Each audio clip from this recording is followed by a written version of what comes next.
ದಾಖಲಾಗ್ತಾ ಇದ್ದಾವೆ. ಆ ಒಂದು ಕಳ್ಳತನ ಪ್ರಕರಣಗಳನ್ನ ಪತ್ತೆ ಹಚ್ಚುವುದು ಬಹಳ ನಮ್ಮ ಬೇರೆ ಬೇರೆ ಕೆಲಸಗಳ ಮಧ್ಯೆ ಪತ್ತೆ ಹಚ್ಚುವುದು ಅಷ್ಟೇ ಒಂದು ಚಾಲೆಂಜಿಂಗ್ ಟಾಸ್ಕ್ ಆಗಿದೆ. ಆ ಒಂದು ಹಿನ್ನೆಲೆಯಲ್ಲಿ ಈ ಒಂದು ಮನೆಗಳ್ಳತನ ಪ್ರಕರಣಗಳನ್ನ ಮುಂಜಾಗ್ರತಾ ಕ್ರಮವಾಗಿ ನಾವು ಕೆಲವೊಂದು ಕ್ರಮಗಳನ್ನು ಅನುಸರಿಸಿದರೆ ಪ್ರಕರಣ ಆಗದಂತೆ ತಡೆಯುವ ಒಂದು ನಿಟ್ಟಿನಲ್ಲಿ ಹಲವಾರು ಕಾರ್ಯಕ್ರಮಗಳನ್ನ ಹಿಂದಿಯೂ ಸಹಿತ ಪೊಲೀಸ್ ಇಲಾಖೆಯಿಂದ ಮಾಡ್ತಾ ಬಂದಿದ್ವಿ. ಅದೇ ರೀತಿ ಈಗ ಲಾಕ್ಡ್ ಹೌಸ್ ಬೀಟ್ ಸಿಸ್ಟಮ್ ಅಂತೇಳಿ ಒಂದು ಹೊಸ ಒಂದು ಯೋಜನೆಯನ್ನೇ ನಾವು ನಮ್ಮ ಜಿಲ್ಲೆಯಲ್ಲಿ ಸಹ ಪ್ರಾರಂಭ ಮಾಡ್ತಾ ಇದ್ದೀವಿ. ಈ ಒಂದು ಯೋಜನೆಯಲ್ಲಿ ನಾವು ಈಗಾಗಲೇ ಒಂದು QR ಕೋಡ್ ಅನ್ನ ಮಾಡಿದ್ದೀವಿ ಮತ್ತು ಒಂದು ವಾಟ್ಸಪ್ ನಂಬರ್ನು 8277954000 ಈ ಒಂದು ವಾಟ್ಸಪ್ ನಂಬರ್ ಅನ್ನು ಸಹಿತ ನಾವು ನಮ್ಮ ಜಿಲ್ಲೆಯ ಜನರಿಗೆ ಒಂದು ಕೊಡ್ತಾ ಇದ್ದೀವಿ. ಈ ಒಂದು QR ಕೋಡ್ ಓಪನ್ ಮಾಡಿದ ತಕ್ಷಣ ಅವರಿಗೆ ಒಂದು ಗೂಗಲ್ ಫಾರ್ಮ್ ಓಪನ್ ಆಗ್ತದೆ. ಆ ಗೂಗಲ್ ಫಾರ್ಮ್ ನಲ್ಲಿ ಅವರ ತಮ್ಮ ಮನೆಯ ಹೆಸರು, ಅಡ್ರೆಸ್ ಮತ್ತು ಯಾವ ದಿನಾಂಕದಿಂದ ಯಾವ ದಿನಾಂಕದವರೆಗೆ ಅವರು ಹೋಗ್ತಾರೆ ಇರೋದಿಲ್ಲ ಮನೆಯಲ್ಲಿ, ಮತ್ತು ಅದನ್ನೊಂದು ಗೂಗಲ್ ಲೊಕೇಶನ್ ಮತ್ತು ಒಂದು ಏನಾದರೂ ಆ ಮನೆಯ ಮುಂದಿನ ಒಂದು ಸೆಲ್ಫಿ.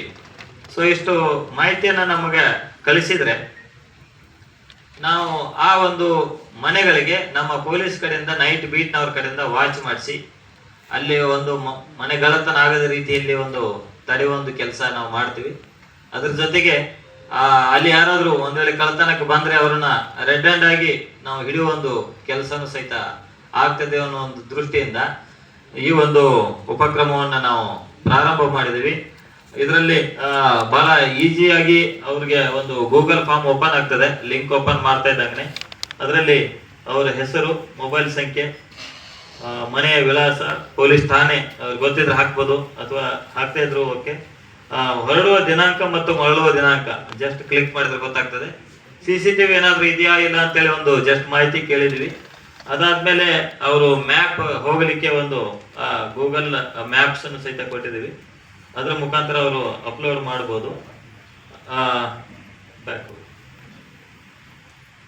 ಆಮೇಲೆ ಒಂದು ಸೆಲ್ಫಿ ಇದ್ರೆ, ಯಾಕಂದ್ರೆ ಕೆಲವು ಸಲ ಅಕ್ಕಪಕ್ಕ ಮನೆಯವ್ರು ಯಾವ ಮನೆ ಅಂತೇಳಿ ಗೊತ್ತಾಗಲ್ಲ, ಆ ಮನೆಯದು ಒಂದು ಸೆಲ್ಫಿ ಹೊಡೆದು ಹಾಕಿದ್ರೆ ಸೊ ನಮಗೆ ಗೊತ್ತಾಗ್ತದೆ.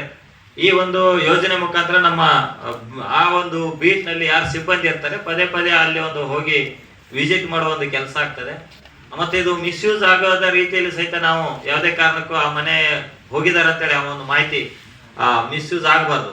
ಅದ ರೀತಿಯಲ್ಲಿ ಅದನ್ನ ಸ್ವಲ್ಪ ಕಾನ್ಫಿಡೆನ್ಶಿಯಲಿಟಿಯನ್ನ ನಾವು ಮೇಂಟೈನ್ ಮಾಡ್ತೀವಿ.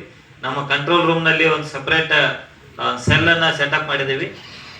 ಯಾರಿಗೆ ಇದೊಂದು ಮಾಹಿತಿ ಬರ್ತಾ ಇದ್ದಂಗೆ ಇದನ್ನ ನೇರವಾಗಿ ಆ ಒಂದು ಬೀಟ್ ಸಿಬ್ಬಂದಿಗೆ ಮಾತ್ರ ಈ ಒಂದು ಮಾಹಿತಿ ಕಳಿಸಿ ಅಲ್ಲಿ ಒಂದು ಮುಂಜಾಗ್ರತಾ ಕ್ರಮವಾಗಿ ಆ ಒಂದು ಮನೆಗಳ್ಳತನ ಆಗದ ರೀತಿಯಲ್ಲಿ ಒಂದು ಪೊಲೀಸ್ ಕಡೆಯಿಂದ ಒಂದು ವ್ಯವಸ್ಥೆಯನ್ನ ನಾವು ಮಾಡ್ತಾ ಇದೀವಿ.